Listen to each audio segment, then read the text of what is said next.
Hi అండి. ఈరోజు చేపల పులుసు పెడుతున్నాను. 1 కిలో చేపలు తీసుకున్నాను.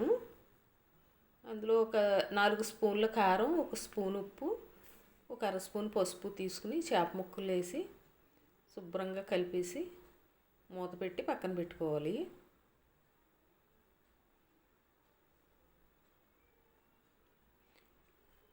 ఆ చేపల కూరలోకి 3 మీడియం సైజు ఉల్లిపాయలు, 6 పచ్చిమిర్చి చిన్నవి తీసుకున్నాను.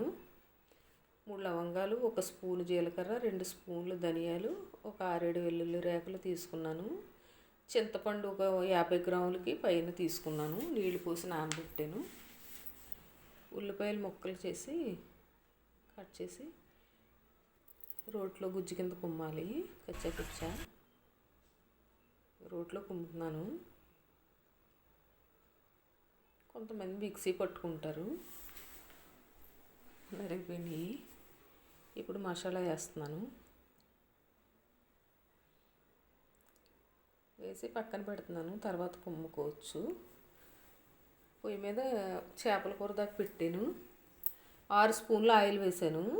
ఈ కుమ్ముకున్న ఉల్లిపాయ ముద్ద వేసేసాను. వేగిపోయింది. ఇప్పుడు ఉప్పు కారం కలుపుకున్న చేప ముక్కలు వేస్తున్నాను.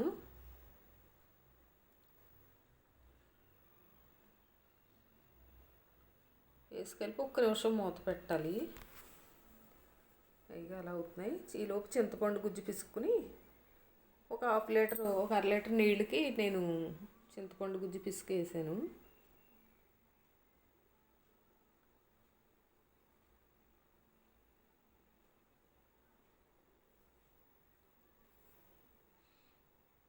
మూడు పట్లు పిసికాను, వేసాను.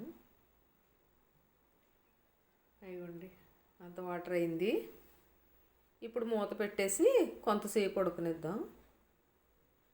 తీసుకున్న పచ్చిమిర్చి ఉన్నాయి కదా, నా ఘాట్లు పెట్టుకున్నవి వేసేసి మూత పెట్టేశాను.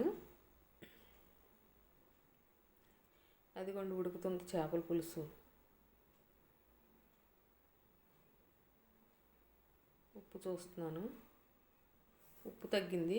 1 స్పూన్ ఉప్పు వేసాను. ఇప్పుడు మసాలా మెత్తగా ముద్దలాగా కుమ్ముకోవాలి.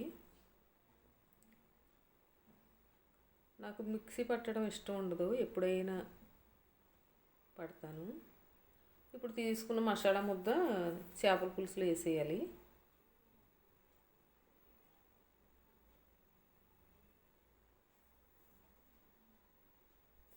గరిటె పెట్టకూడదు. ఇప్పుడు మూత పెట్టేస్తాను.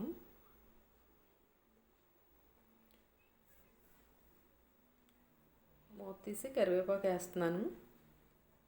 రోట్లో నూరుకున్న మసాలా స్మెల్ బాగుంటుంది, టేస్ట్ బాగుంటుంది, ఆరోగ్యానికి కూడా చాలా మంచిది. ఎక్కువ రోలే వాడతాము. అది కలము నూరటమే చేస్తాం ఎక్కువ.